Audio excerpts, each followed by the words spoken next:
football fans, to Growlin and Prowlin. I am Mr. CeeLo, talking all things Carolina Panthers, from the off-season to the preseason, to the in-season to the postseason, and finally the draft and OTAs. Let the growling begin.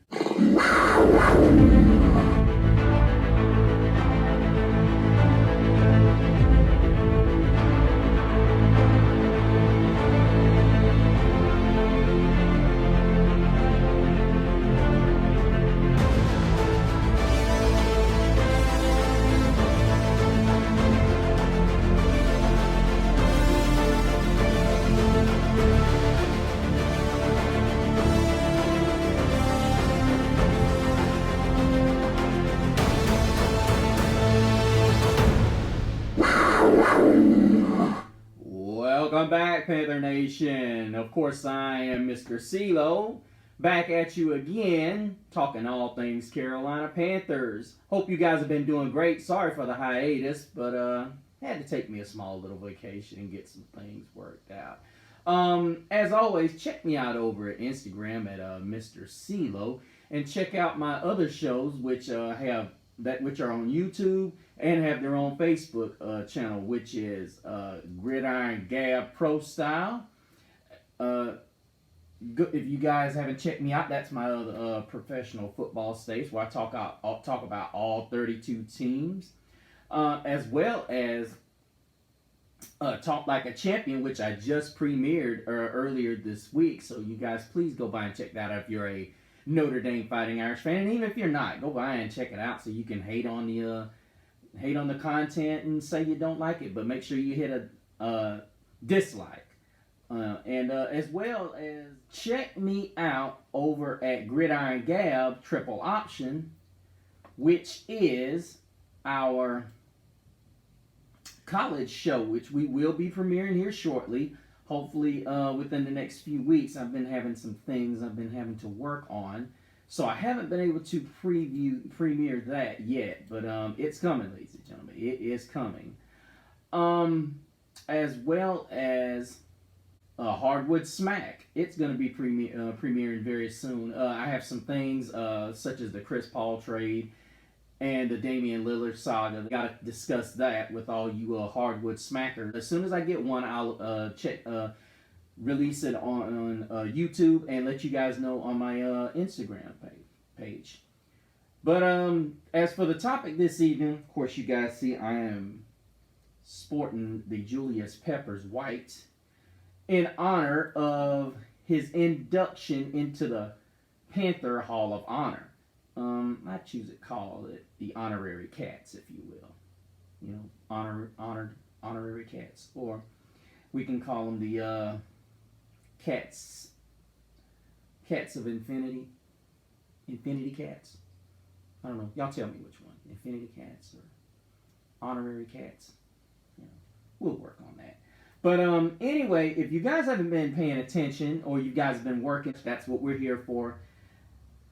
At Growlin and Prowlin, is giving you guys an opportunity to be able to work, hustle, and do your thing, but also be able to keep up with the wonderful things going on with your awesome Carolina Panthers, whom are still going to win the Super Bowl this year. I'm going to keep that up because I believe in this team, and I think this is an opportunity for us because it's our 20-year anniversary of that 03 team, people, and I will be doing a video kind of a reflection of that great team, which is also two of our honorees were on that team.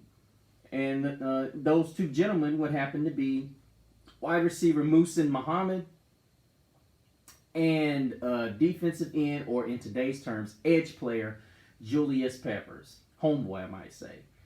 It was announced by, well, for me anyway, it was announced on Panthers Wire by Anthony Rizzuti, what's up, bud, that there were two spots that had been opened up on the honor wall, so to speak. And he mentioned in his article, and I agreed with all of these names that I'm about to throw at you, and to me there were three that were missing. And he mentioned who these guys could have been, the two gentlemen that were going to be honored. Which, by the way, that's going to happen, if I recall correctly, at the Week 8 home game against the Houston Texans.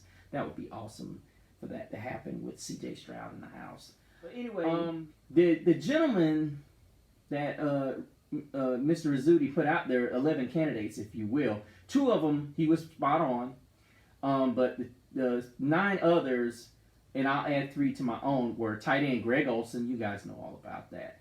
Linebacker Thomas Davis, his career is well documented. Of course, linebacker Captain America himself, linebacker Luke Kuechly. Center Ryan Khalil. Running back Jonathan Stewart. We all love he and Double Trouble D'Angelo Williams. He should have been on this list as well.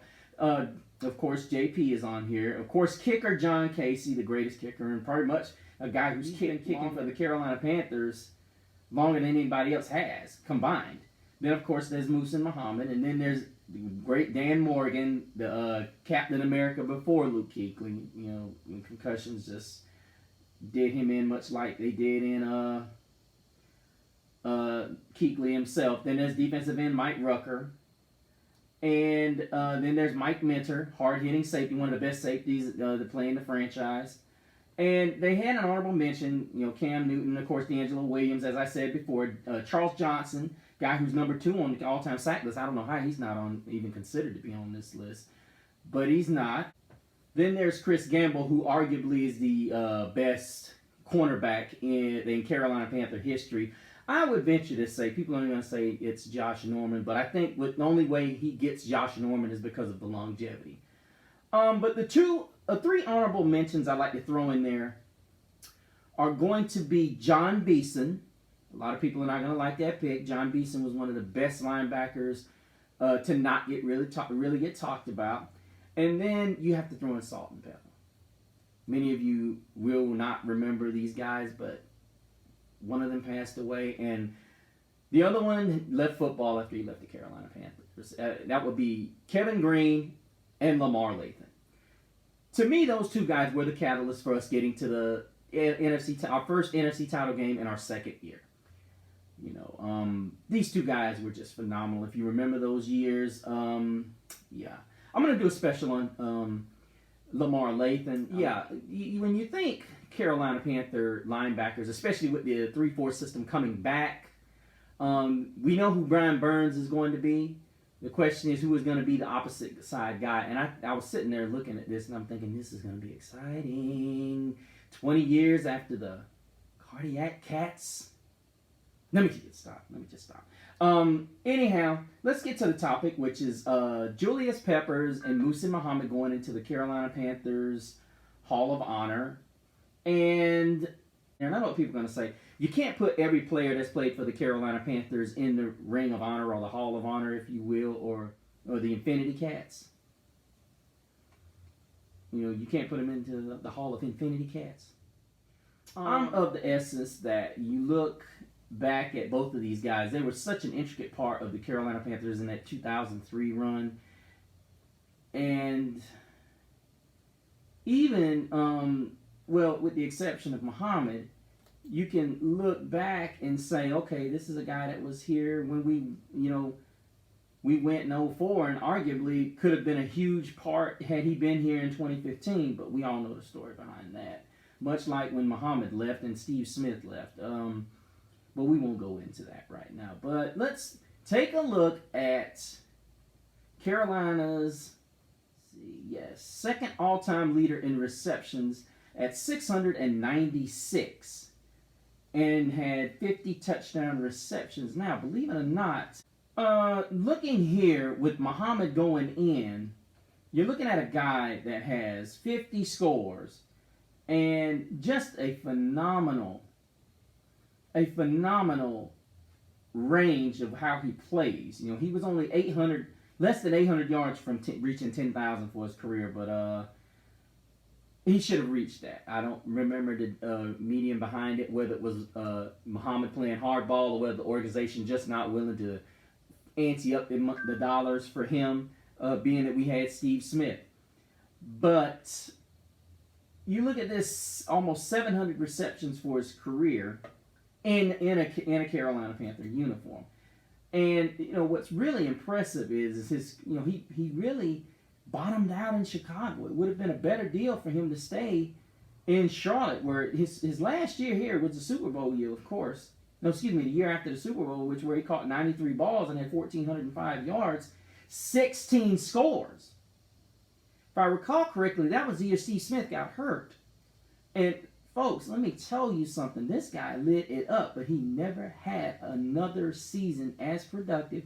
But his first year back in Charlotte, in 2008, he had 65 receptions for almost 1,000 yards. He had 923 yards, 5 scores. He finished his career with 860 receptions, 11,438 yards, with 62 scores. This is a guy who he didn't talk much, but he was a physical, imposing kind of receiver. Very much a underappreciated guy for the years that he was here. Even when he was the number one guy, when you look at him, he during the 96 year, he had 25 grabs, 407 yards, and a score, despite the fact that he wasn't the main guy. It was Willie Green and Mark Carrier. Guys who honestly, should be honorary guys put into the Hall because of how effective they were, in my opinion. You look at the numbers. He had 1,253 yards in 99, 1,183 receiving yards in 2000. Then you go through this transition at the quarterback position, and then you get 04 with Jake Delhomme. And I might add Steve Berline, who's another guy that should be considered for the Hall of Honor because he retired a Carolina Panther. And I think that should be strong consideration given to him because he was very good. He's the Carolina Panther. For the longest time, he was the Carolina Panthers' all-time leader in yards. And he was, of course, released under the George Seifert disaster reign, if you will. But you look at where he stands, he deserves to go. But this is not about him. We look at Muhsin Muhammad, what he means to Carolina Panther football and the entire organization as a whole, where he stands on the list, And I remember hearing Steve Smith, it was him who pushed him to be that great. May not be the way people want to hear it, but I'll get that interview and I'll react to it for you guys, where Steve Smith basically throws it out there that Muhsin Muhammad was the reason why he became the player that he was. I think Steve Smith just came in with a lot of energy, with that proverbial chip on his shoulder. That was the year he was placed in the starting lineup because Patrick Jeffers had tore his ACL in preseason. Remember, Patrick Jeffers was a guy that came on the scene and was just phenomenal last year. He and Muhsin Muhammad, they were able to throw the ball all over the field, and all of a sudden he gets hurt, and the Panthers are scrambling trying to figure it out, and Patrick Jeffers is never the same again. He's a guy that doesn't get enough credit for Steve Smith becoming Steve Smith, because if he doesn't get hurt, I have to find this article, but Steve Smith was considered, the Panthers spent a third-round pick on a guy that was going to turn out to be nothing more than a kick returner. Oof, harsh words.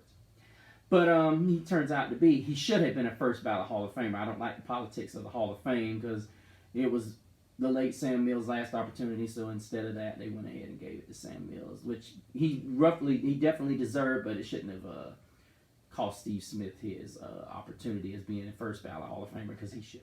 There's no doubt about that, first ballot Hall of Famer. But looking at the Moose and pulling up some of his awesome highlights from his career, there's no shortage of plays. Probably the one that everybody will be in awe of will more than likely be his catch in the Super Bowl. I think his speed deceptively scares a lot of people. I would say that it fools a lot of people. You look at how just terrific this guy is as a receiver, especially. Now, he had problems with drops. I will say that. He did have problems with his drops in not entire games. I will say he saw Atlanta on a regular basis. This is just to show you how deceptive he is, getting in between, as big as he is.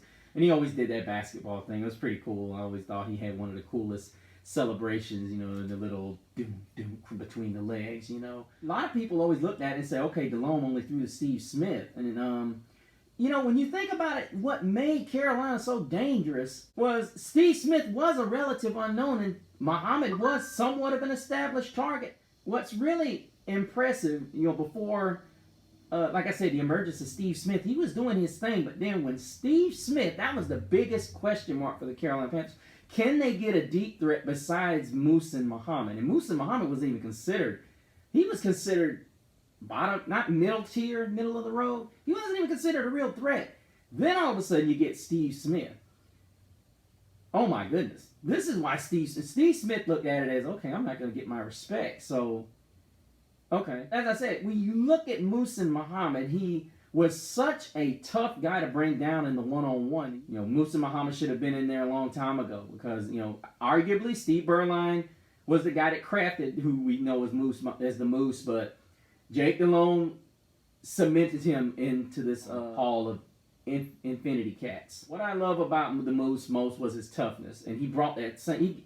If Steve Smith, what he said is true, you look at what Steve Smith did, almost emulating Muhsin Muhammad, and when it came to blocking and being that guy that could wrestle for the ball and so on and so forth. So you have to think, in a way, Muhammad is the Moose is just as responsible for Steve Smith being who he was. It wasn't just Steve Smith's attitude about not wanting to be second fiddle to anybody. It was the fact that he wanted to be better than the Moose, and the Moose went out there and he handled business to the point that Steve Smith said, I have to top this.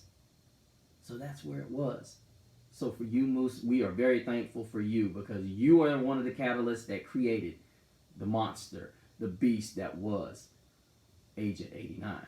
Now, let us talk about the hometown boy, or hometown beast, that was unleashed with the second pick in the 2002 draft that was known as Julius Peppers. What was really interesting was, this was a guy who, for no more than what he dealt with, this guy only missed 2 games due to injury. He had, I think it was like a PED or something, performance enhancing things. That was when that stuff first started. He missed 4 games at that, and he still had 12 sacks. Still had 12 sacks. And what was crazy is he only missed 2 games due to injury, and that was 2 in 2007. And this guy was a 16-game player. Consistently, throughout his whole career, he played 266 games. This is a guy that hardly ever got hurt. He was on the field. And even up until his last season in Charlotte in 2018, this was a guy that had 22 tackles in his final season. He had 5 sacks, 2 forced fumbles. This was a guy that was still out there playing at a pretty high level, considering he was probably playing, half the snaps? I don't have the exact number of snaps that was on here, but you go back to 2017, he had 11 sacks. You go back the year before that, he had 7.5 in Green Bay. But they were playing in that 3-4 system, so it's a little bit back and forth there, given where they wanted you to be. I believe when I think about what he was capable of doing, especially in Chicago, he left ultimately because of differences between management and basically management, and he wanted to become more of a drop back linebacker, so to speak, and that worked out somewhat. But I think it would have worked out better had he stayed in Charlotte and stayed the course. But you can't question someone where they feel their career is going. He did top out at 11.5 sacks in 1 year in Chicago. After he left, that's where he went, Chicago. Most people don't, some people know, some people don't. And then after 4 years in Chi-Town, he ended up going to the Cheese Town. He went to Green Bay. And his career was okay. And, of course, he comes home and smacks up another 16 sacks to his career total. giving him a grand total of 159 and a half sacks.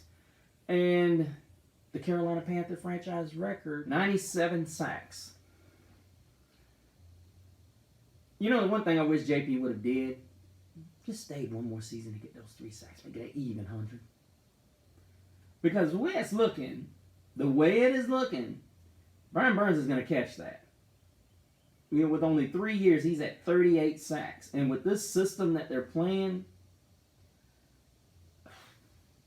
it's going to be hard not to say that he's not going to catch that. Unless he has some, barring injury. But looking at Julius Peppers and seeing what he was capable of doing, looking at the things that he did, the things that he brings to the table, to me, he looks a lot like... Brian Burns looks a little bit like Julius Peppers, but a guy that, the two guys that I think could be much like him, and you guys are going to be tired of hearing me saying this, but I'm going to keep putting my boy out there. Amari Barno. That's the thing you people are going to have to start understanding. I am not going to give up on Amari Barno. If you guys saw the second video, you guys already know what this guy can do. On the limited amount of time that this gentleman has been on the field, he has been nothing short of extraordinary. He just needs more time. At the end of the day, what I'm looking at more than anything else is I'm looking at how JP was able to just manipulate the pocket and do such a phenomenal job pushing tackles up the field, getting them off their balance, and just able to make plays and disrupt things. He was just so good. He was so darn impressive at making plays off the ball that it's just impossible to see how good. It's just impossible to see how good he could have been had he had. Now, I'm saying Charles Johnson was not a bad player on the opposite side, but if you can imagine that, there would have been another more dominant presence on the outside. Charles Johnson was okay, but he wasn't that guy that was going to scare you off the corner like that. I mean, he had his impressive share of sacks, but he got a lot of his sacks based on what pressure Julius Peppers brought to the quarterback and how disrupting he was in so many different ways. And for the most part, he just disrupted everything. I mean, I'll never forget, I was at the game in Atlanta, and the reason why I brought Barno up is because he has the potential to be just like Julius Peppers. And a lot of people are going to say, oh, that's a stretch, this, that, and other. The guy is insanely quick, people. I'm telling you, watch the second video on the channel, and you guys will know what I'm talking about. But looking at Julius Peppers' interceptions or fumble recovery, I was in Atlanta when that Vic thing happened. Remember if they called it a interception or a fumble recovery. But yeah, I was in there, and that was an amazing game. That was the game that Michael Vick's knee was down, and they said he scored a touchdown. So I'm not going to argue that point. And what was incredible is Michael Vick is taking off from Julius Peppers, and he gets him out of bounds. That's just to show you how incredible Julius Peppers was. So impressive watching JP just hawk this generational talent down. It really was. And to really see it for what it was and watch JP just do his thing was nothing short of just jaw-dropping. He and Michael Vick, but we're not talking about Michael Vick now, are we? But to see a guy his size to be so blatant, just godly athletic. There's my play. There it is, ladies and gentlemen. I've got to show it to you. I gotta show it to you. Oh my goodness, this is just unreal. This was probably one of the most unreal plays that you will ever see. And it's like, here we go. And Michael Vick was at the peak of his powers. Boom, boom, give me that. See ya. Is this not right? How can a guy be that big and be so fast? Isaiah Simmons like. Amari Barno like. Amari Barno like.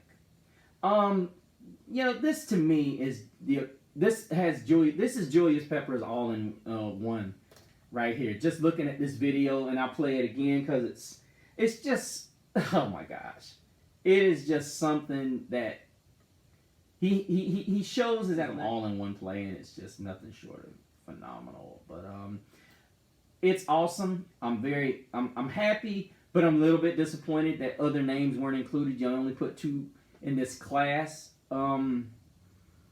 You could have arguably put Kevin Green and Lamar Lathan in there to go with Sam Mills. I think those 2 are long overdue. I think some consideration needs to go to Chris Gamble because he's been out the game long enough. He needs to be considered for one of these spots. He's the Carolina Panthers' top defensive back, in my opinion. You got Mike Minter, of course. But congratulations to Julius Peppers, who holds the Panthers' all-time career sack record, as well as Muhsin Muhammad, who at one point was the Carolina Panthers' all-time leading receiver and leader in receptions, reception yards, and touchdown receptions before Agent 89 came in. But that's going to do it for us this time, you guys. Let me know what you guys think of the video. Hit us up at Growlin and Prowlin on Facebook or the YouTube channel. Make sure you like and subscribe, guys. And let me know if there's any other content that you guys would like to see. As I said, I'm going to try to get a video up about Lamar Lathan and Kevin Green. I hope you guys enjoyed this video, but make sure you go and check out the other things I'm involved in by going to Instagram, Mr. CeeLo, to see what other things I'm involved in, as in checking in my NFL show, which is Gridiron Gab Pro Style. You can find it on Instagram, on Facebook and YouTube, as well as Talk Like a Champion, which is also on YouTube and has its own Facebook channel. And don't forget to be on the lookout for Gridiron Gab Triple Option, the collegiate the collegiate channel that I'm gonna have, where I talk all things college football, not just Fighting Irish. And then go check me out for Hardwood Smack, which will be premiering soon, and where I'll be discussing the Chris Paul to Golden State trade, as well as the Damian Lillard situation, and amongst other things. I'd love to hear from you guys. Comment on either one of these channels on Facebook and whatnot, and let me know what you guys think. And maybe we can get some interaction going on. But that's going to do it for now. But until the next time, keep prowling the airwaves and keep growling out. Keep pounding.